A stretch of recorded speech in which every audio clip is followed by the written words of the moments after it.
అందరికీ నమస్కారం. ఈరోజు మీ అందరికీ నేను వినిపించబోయే కథ అవసరానికే అమ్మ. రచయిత డాక్టర్ పి.కె. జయలక్ష్మి గారు. ఇక కథలోకి వెళితే, వారం రోజుల నుంచి అరుంధతికి కాళ్ళు భూమి మీద నిలబడ్డం లేదు.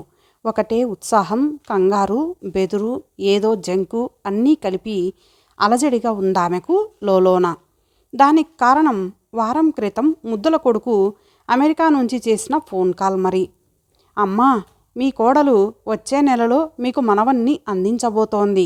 నీకు తెలుసు కదా, తనకంటూ ఎవరూ లేరు. తన ఆరోగ్యం అంతంత మాత్రంగా ఉంది.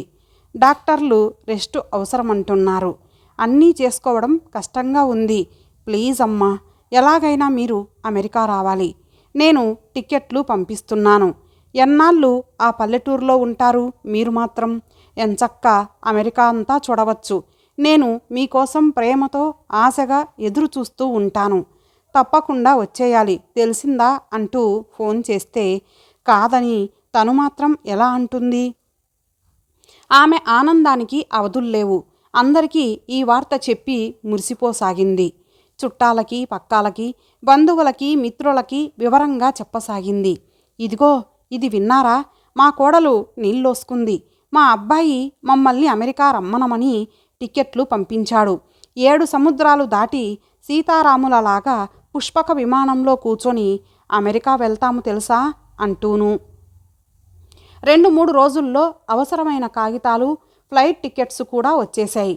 కానీ ఒకటే టికెట్టు. ఇది చూడగానే అరుంధతి ఉత్సాహమంతా నీరు కారిపోయింది. ఇదేంటి, ఆయన్ని వదిలిపెట్టి నేనెలా వెళ్తాను? ఇక్కడ ఆయన్ని ఎవరు చూసుకుంటారు? ఎప్పుడూ ఆయన్ని వదిలి ఎక్కడికి వెళ్ళలేదు. ఇన్ని సంవత్సరాల దాంపత్య జీవితంలో చుట్టాలిళ్ళల్లో పెళ్ళిళ్ళు, పేరంటాలైనా వెళ్తే ఇద్దరూ వెళ్ళడం, లేకపోతే మానేయడం, తర్వాత ఎప్పుడో కలిసినప్పుడు సంజాయిషి ఇచ్చుకోవడమే కానీ అర్జునరావు గారిని ఒంటరిగా వదిలి వెళ్ళింది లేదు. తన జీవితంలో మొదటి స్థానం భర్తదే, తర్వాతే కొడుకు. అనిరుద్ధ్ ఏకైక పుత్రరత్నం అయితే అయ్యాడుగాక, భర్తని వదిలి వెళ్ళే ప్రసక్తి లేనేలేదు అని ఖచ్చితంగా నిర్ణయించేసుకుంది. కానీ అర్జునరావు గారు నచ్చజెప్పడం మొదలుపెట్టారు. చూడు ఆరు, అక్కడ కోడల పిల్ల డెలివరీ టైం, ఎవరూ సాయం చేసేవాళ్ళు లేక మనవాడు ఎంతో మొహమాటంతో నిన్ను రిక్వెస్ట్ చేశాడు తోడుగా ఉండమని. నేను వచ్చి ఏం చేస్తాను చెప్పు? మనిషి మీద మనిషి భారమే కానీ నాకా కోర్టు, క్లయింట్స్ వదిలి ఎలా రాగలను? నువ్వు ఒక్కదానివే వెళ్ళు, మరేం పర్వాలేదు. అక్కడి మెరుపుల మైకంలో, మనవన్ని చూసుకున్న ఆనందంలో, కొడుకు కోడళ్ళ ప్రేమలో నన్ను మర్చిపోయావంటే అనాథైపోతాను. ఇక్కడ నా పనులన్నీ ముగించుకొని నేను వస్తాను. మనవన్ని చూసి అమెరికా అంతా ఎంచక్క ఇద్దరం చక్కర్లు కొట్టి చక్కగా ఇండియా వచ్చేద్దాము కలిసి, సరేనా? ఆయన మాటలు విని అరుంధతి సిగ్గుబడిపోయింది. పోదురు, మీకెప్పుడూ వేలాకోలమే. ఒక్కదాన్నే అంత దూరం వేరే దేశం వెళ్ళాలంటే నాకెందుకో భయంగా ఉంది తెలుసా అంది కళ్ళు పెద్దవి చేస్తూ. లాయర్ గారు వారం రోజులు కింద మీద పడి పరుగులు తీసి మొత్తం మీద వీసా ఏర్పాట్లు చేశారు. హైదరాబాద్ వెళ్ళి భార్యని అమెరికా విమానం ఎక్కించారు. అదే విమానంలో అమెరికా వెళ్తున్న తోటి ప్రయాణికుణ్ణి అరుంధతికి ఏదైనా సాయం అవసరమైతే చేయాల్సిందిగా అభ్యర్థించి తమ ఊరికి తిరిగి వెళ్ళిపోయారు. అరుంధతి మొట్టమొదటిసారిగా ఒంటరిగా దేశం కాని దేశం, పాతాళలోకం అమెరికా వెళ్తోంది.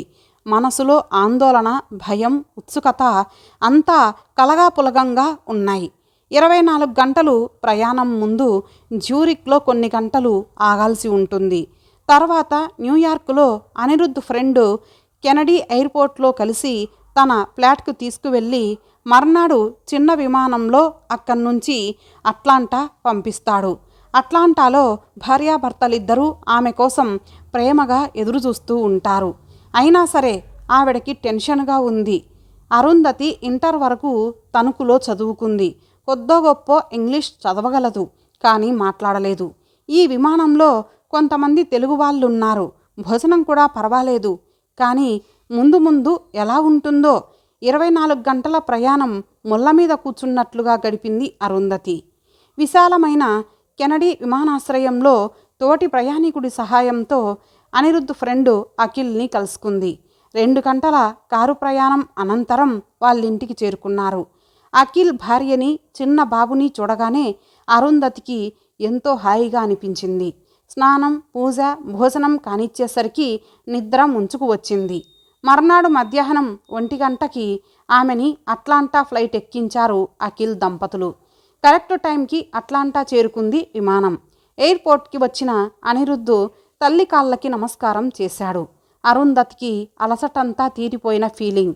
అమ్మ, ఇంటికి వెళ్ళాక తీరిగ్గా మాట్లాడుకుందాం. నీ సామాన్లు గుర్తుపడితే నేను వాటిని ఈ ట్రాలీ మీద పెడతాను అంటూ ముందుకు దారి తీశాడు. కోడలు కనిపించకపోవడంతో కొంచెం నిరాశ కలిగినా డెలివరీ రోజులు కదా అన్న విషయం స్ఫురణకి రాగానే ఎలా వస్తుంది ఈ టైంలో అని తనకి తానే సర్ది చెప్పుకుంది. లావణ్య చాలా భారంగా ఉందని డాక్టరు బెడ్ రెస్ట్ తీసుకోమన్నారని చెప్పాడు అనిరుద్ధ్ దారిలో. ఇంటికి వెళ్ళేసరికి కోడలు నిద్రలో ఉంది. బడలిగ తీరకుండానే వంట పనిలో పడిపోయి కొడుక్కి కోడలికి వడ్డించి తను ఇంత తిని వంటిల్లు శుభ్రం చేసుకొని మంచం మీద వాలిపోయింది అరుంధతి. 2వ రోజు తెల్లారుతూనే ఫోన్ గనగనమంటుంటే అరుంధతికి మెలకువ వచ్చింది. హాల్లోకి ఒక్క ఉదుటన వచ్చి ఫోన్ అందుకుంది. భర్త గొంతు వినగానే ప్రాణం లేచొచ్చినట్లయింది. అర్జునరావు గారు చాలా గాబరాగా ఉన్నారు. భార్య క్షేమంగా అట్లాంటా చేరుకుందో లేదోనని. ఆవిడ ప్రయాణం విశేషాలన్నీ ఊసగుచ్చినట్లు గబగబా చెప్పసాగింది. ఈలోపు అనిరుద్ధ్ తన గదిలోంచి వచ్చి ఫోన్ తీసుకొని, సారీ డాడీ, నేనే ఫోన్ చేద్దామనుకుంటున్నాను. ఈలోపు మీరే చేశారు.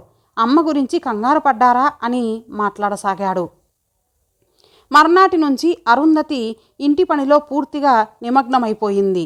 ఇల్లు సర్దుకోవడం, వంట, వడ్డింపులు, కోడలికి పరిచర్యలు రోజు ఎలా గడిచిపోతోందో అస్సలు తెలియడం లేదు.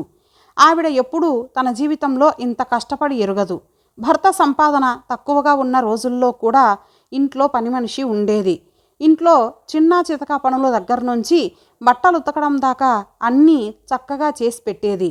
వంట మటుకు అరుంధతి చేసేది. ఎందుకంటే భర్తకి అరుంధతి చేతి వంట తప్ప ఎవరు చేసినా నచ్చేది కాదు. కానీ ఇప్పుడు ఇక్కడికి వచ్చే ముందు పని అబ్బాయికి తాను నేర్పించిన వంట ఎంతవరకు భర్త తినగలుగుతున్నారో తలచుకుంటే ఆమె కళ్ళు చెమర్చాయి.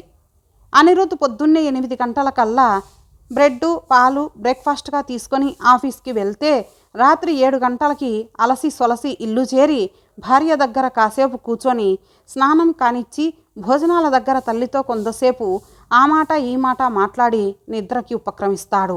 ఆదివారం బోల్డంత పని. ఇంటి క్లీనింగు, వాషింగ్ మిషన్లో బట్టలు ఉతకడం, మిషన్తో బయట నీట్గా గడ్డి కట్ చేయడం, తోట పని వగైరా వగైరా.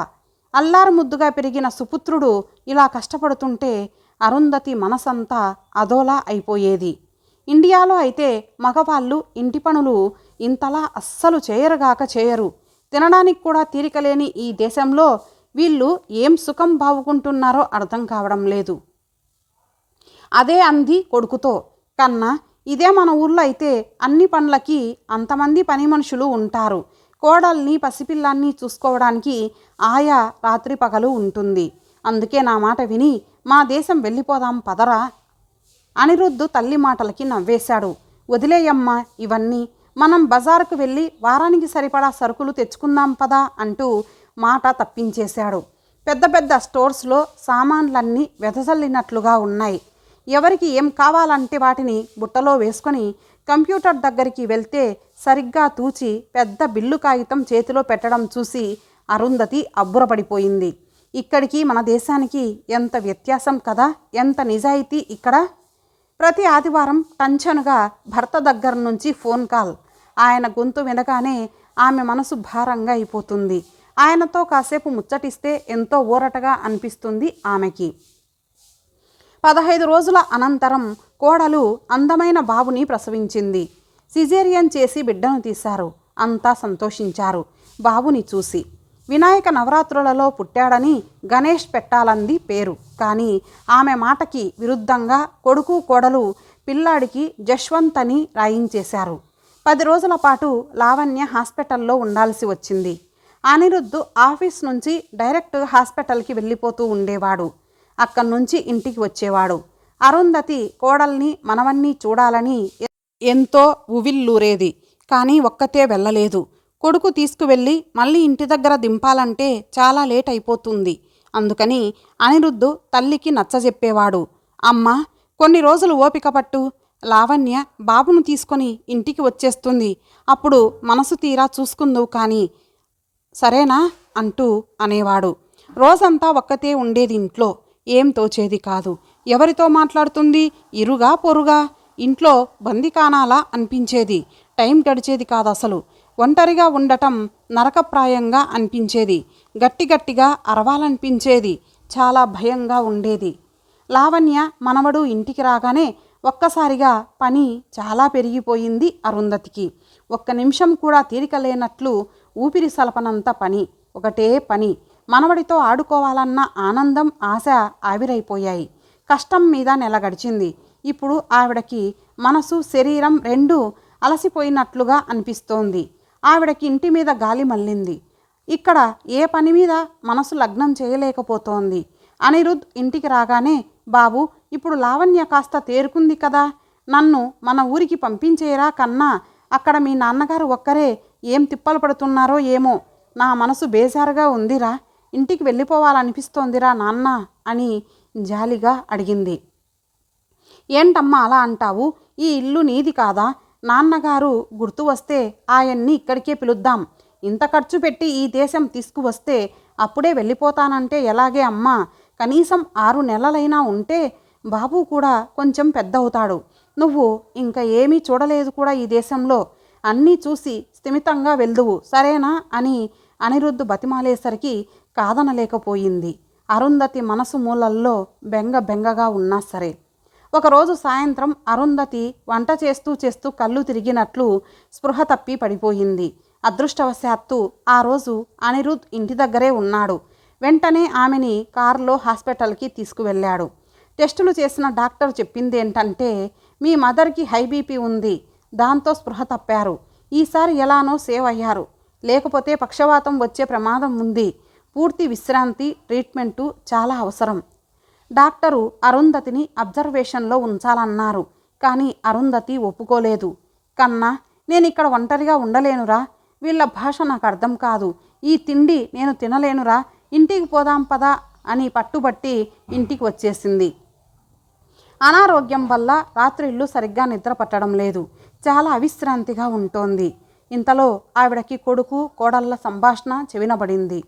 అత్తగారిని ఏ పని మీద పిలుచుకొచ్చారో ఆ పని పూర్తి అయ్యింది కాబట్టి ఎంత త్వరగా వీలైతే అంత త్వరగా ఆవిడని వెనక్కి పంపేయండి.